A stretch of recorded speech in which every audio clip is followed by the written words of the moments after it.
Hey everyone, I am back, a new video. Today's video is actually going to be about the audio equipment that I use, and I think there's a couple of reasons I want to do this video. The main reason is I have friends that are interested in getting into records, vinyl. It's become so popular the past couple of years that everybody's trying to get into it and get back into it. And so I want to share a little bit about my setup to kind of help people as far as showing that you can get into it without spending a ton of money, and you can get good stuff fairly inexpensively. So that's part of the reason. And the other part of the reason too is when people watch my videos and I'm talking about records and kind of explaining the quality of the records and the quality of the sound and stuff like that, it kind of gives you a baseline of what I'm listening to them on, so that kind of helps you judge, from a quality standpoint. Okay, so a little bit of background. I've said this in a couple of videos, but for this video, just a little bit of background. I had a box of records that I have carried around for years and years and years that belonged to my dad. When my dad passed away, I got them. And I'm old enough that I grew up, I had a record player. I had my own records as a kid. And then like most people, as times changed, I got obviously into CDs and got rid of all the records that I had of my own. When my dad passed away, I got his records. I held on to them, carried them around for a long time. And then I finally decided that I wanted to break those records out. So I was in the market for a turntable just so I could play these records. So that's kind of what started this process. Before I go any further, though, I want to say, like many things, when I'm looking at making a new purchase, a major purchase, I go on YouTube. And two of the YouTubers that I found through this search and who I subscribe to and thoroughly enjoy their videos, and I highly recommend them if you're into audio equipment, audio visual equipment, I highly recommend them because their input kind of helped me decide and helped me shape my system that I have now. Those two YouTubers, amongst others, but these are two standouts to me. Cheap Audio Man, I mentioned him in another video. Randy, great delivery. He's got great content. I just really appreciate his videos because I agree wholeheartedly with his approach. You can get good equipment inexpensively, and you don't have to break the bank to get quality stuff, right? So I highly recommend you check out his page. I'll put links to both of these in the description of the video. The other one is Andrew Robinson. He has a fantastic YouTube channel. He reviews not only audio equipment, but video, AV, that kind of stuff. Very, very well done videos. The production quality is just great. He does really, really professional, great quality videos, great delivery, just very down to earth, and just really enjoy his videos, and I respect his opinions on things. So the reason I mentioned them, the two of them, is because those two YouTube channels kind of helped influence my purchases, right? So we're going to move on to that. So I started off with a turntable. I was looking for a turntable, started doing the YouTube search, and you look at any top 5 video of turntables, cheap turntables on YouTube, and Audio-Technica is always in there. Audio-Technica makes the LP60. Audio-Technica makes the LP120. I ended up going with the LP120.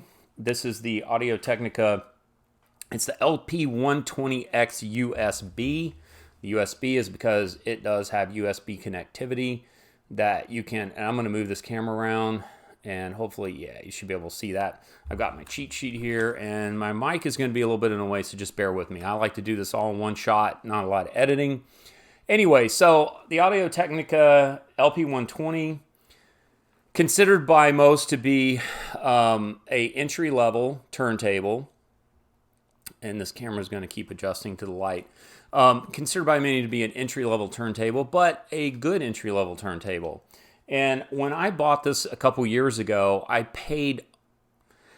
couldn't find the receipt, and I don't remember exactly. I know I bought it at Best Buy. I walked in, bought it, walked out, so I don't have the receipt or anything like that. I'm pretty sure I paid under $300 for it. In fact, I think it was around $250, maybe closer to $300. I'm not 100% positive. Anyway, this was a couple years ago. So in preparation for this video, I actually went onto the internet and looked at the prices now. This turntable is now selling for $550. That blew me away. Part of it is everything is getting more expensive, right? In the time we're living in right now. But also anything to do with vinyl records is just blowing up. Okay, everything's getting more expensive. So, yeah, this turntable is now $550, which that just totally blew my mind. Why I like this turntable, real quick. It's a fully manual turntable. It is a direct drive, which means it doesn't have a belt. I'm not going to go into the arguments of what's better, belt drive, direct drive, or whatever. This is purely me. This is my decision, my choice. This is what I like. And I mean, people could debate this for days. I'm not going to do that. I'm not going to tell you what to buy. This is me. I have what I like. I like it. I like that it has the tone arm weight. It's got the anti-skate adjustment on it. It's got pitch control if you need that. I don't. I have no need to do the pitch control. It has a replaceable head shell, so I can put any number of different cartridges on it. Right now, I just so happen to be running the stock VM95E head shell, which I'm happy with it for the money. I think it's a totally fine. I know a lot of people, one of the first upgrades they do is they'll go get the Ortofon Red cartridge and put on it. But honestly, some of the sound comparisons that I've listened to between the VM95 and the Ortofon, I think the Ortofon to me sounds a little bit more high-end, mid-rangey, a little more harsh to my ears. And that's just me. A lot of people swear by it. But from what I've heard, I just seem to like the sound of the stock cartridge. Now, if you jump to an Ortofon Blue, or if I go up to one of the higher Audio Technicas, yeah, I probably would. In fact, everything that I hear, I think the Ortofon Blue would probably be a better choice for me. But that's also a $200-something cartridge. This cartridge costs $50. So, like I said, I try to balance quality and price, right? Okay. Anyway, my opinion, this is a great entry-level turntable. It has the capability to hook up USB. If you want to take your albums and put them to digital, you can hook it up to your computer. It also has a built-in phono preamp, which when I first bought this turntable, I had it hooked up out in my living room, and I had it connected to an AV receiver that did not have a phono preamp. So that was very handy. I just had it going right into the AV receiver, into one of the line inputs, and I was playing through a big set of probably 25-year-old Boston acoustic speakers, and it sounded great. So that was a good way for me to get into vinyl records again and have an outlet to play the records that I had.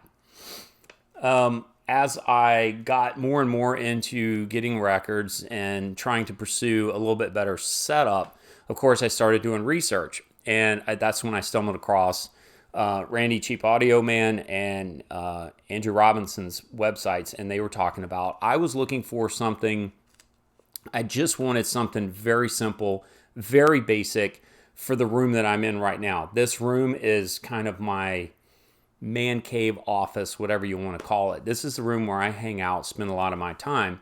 So I wanted to bring my turntable in here where I could listen and enjoy the music without being out in the living room and having all the external background noise and everything else. So to do that, I needed a new amplifier and I needed some more speakers. So through the research, I ended up going with, and I'm going to move this back around. So I ended up going with the, and you're going to see it, this room's a little bit of a mess. I'm actually in the process of kind of redoing this room, so bear with me. So I ended up going with the Sony STRDH-190 stereo amplifier receiver.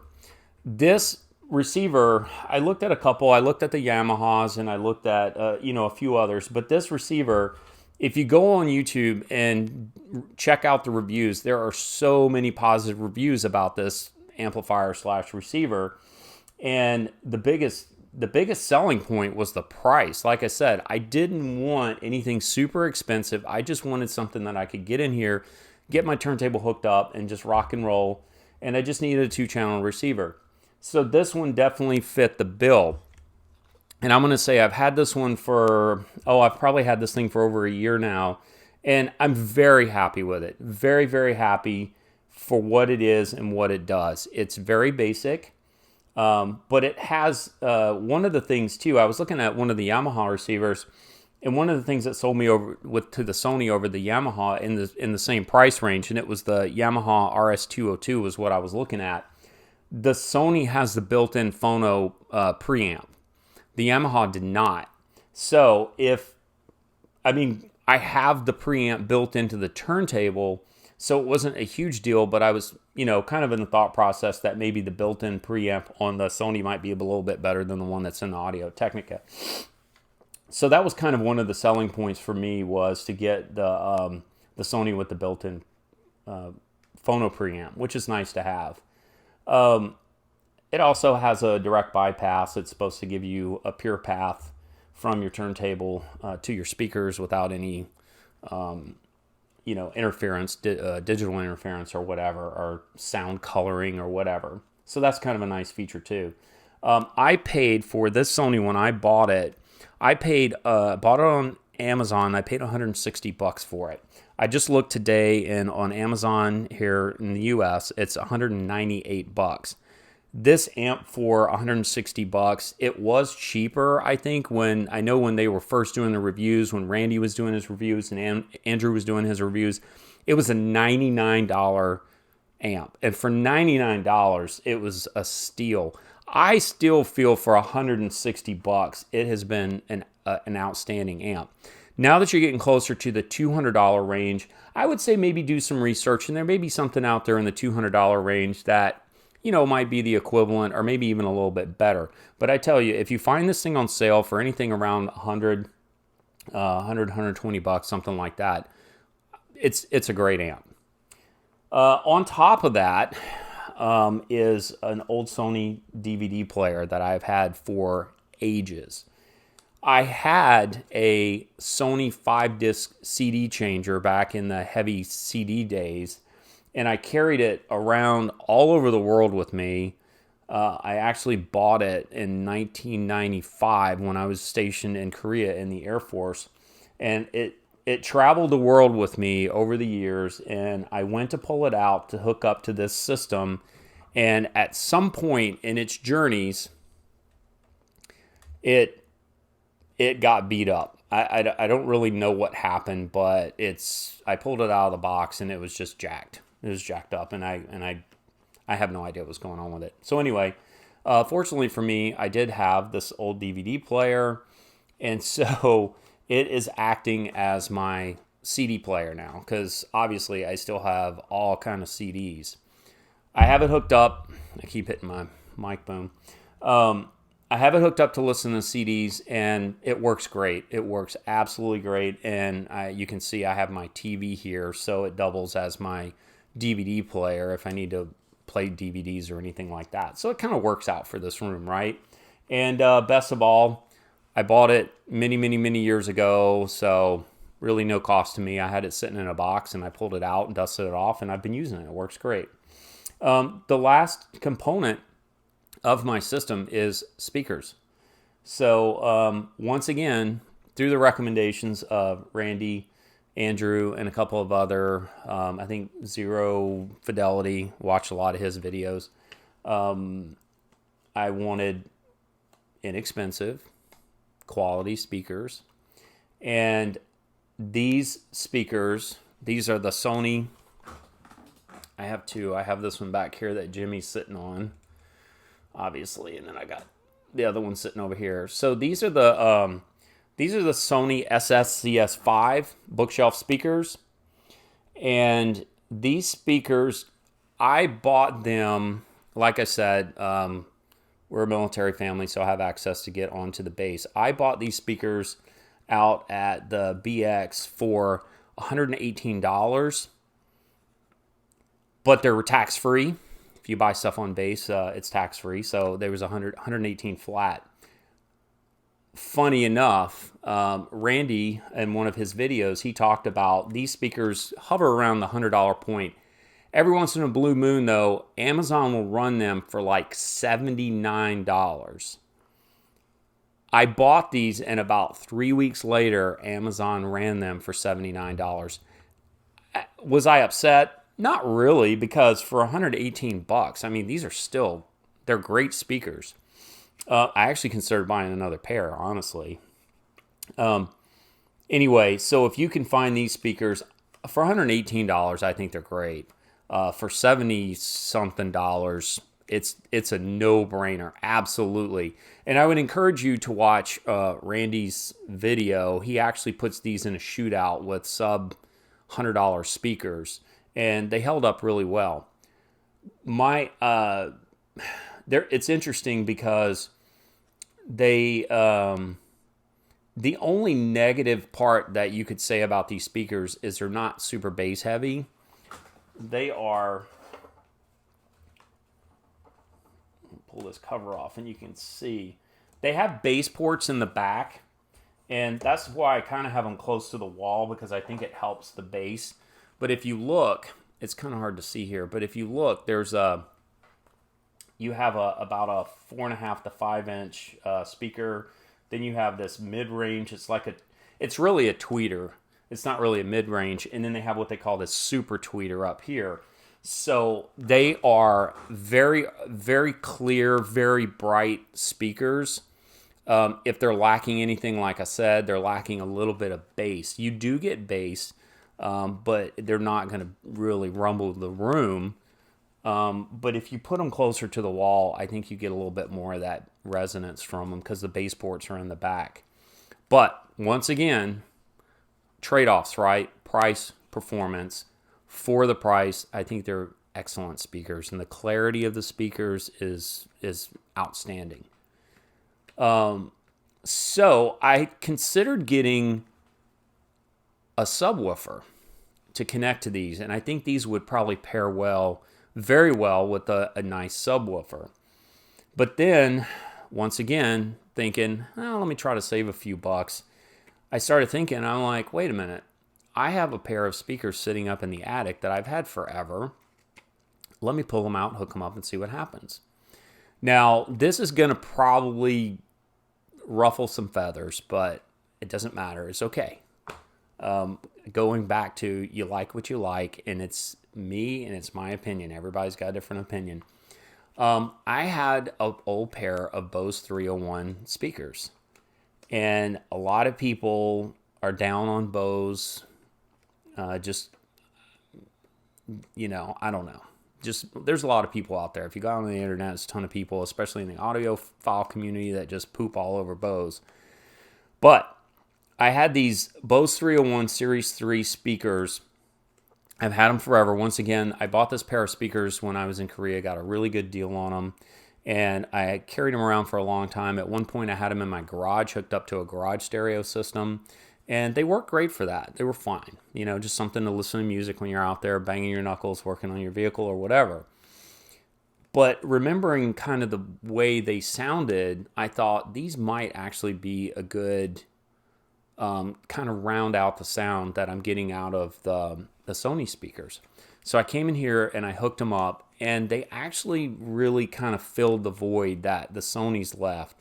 The Bose speakers are not bright. They don't have a lot of treble. They're not super bright. They're not very articulate. If anything, to me, they're slightly muddy. And then they don't have like a really tight, punchy bass. and maybe their mid-range is a little high. I don't know. They're just not as articulate. They're not near as articulate as the Sonys, but they have more bottom end, and that's kind of what I was looking for. So I hooked these up, A/B speakers. The Sonys are the A's, the Bose are the B's, and I think they really complement each other well. The Bose kind of fills out some of the bottom end and gives me a little bit more bass, but I still get all of the clarity in mid-range from the Sonys. So for me and for this system, they're a good match. And for what, for what it cost me going up in the attic and pulling them down and hooking them up. It's even better match. So that's kind of the system that I'm running right now. And honestly, I'm very happy with it. It's a great sounding system. Everybody that's come over and listened to it, they really enjoy it. I have, a lot of really nice, high quality records, and they sound great. And so that's kind of it. That's what I have now. Am I going to upgrade? Of course I'm going to upgrade. I mean, you get into this hobby, and I think that's everybody's. I think that's the thing. It's like that with anything that you collect. You're kind of looking for, the next step, and how can I make this a little bit better? I will say that I think I will draw the line at some point, though, and I'm not going to end up with a, $20,000 stereo system, because honestly, my old ears are probably not good enough to notice that difference.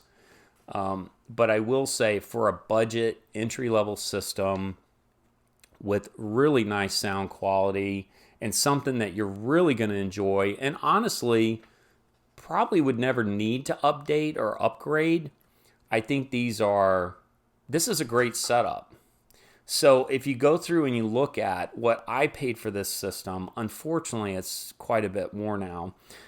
When I bought this system, the total, excluding the Bose speakers, like I said, I already had them, and the CD player, when you're looking at the receiver, the turntable, and the Sony speakers, altogether I paid about $550.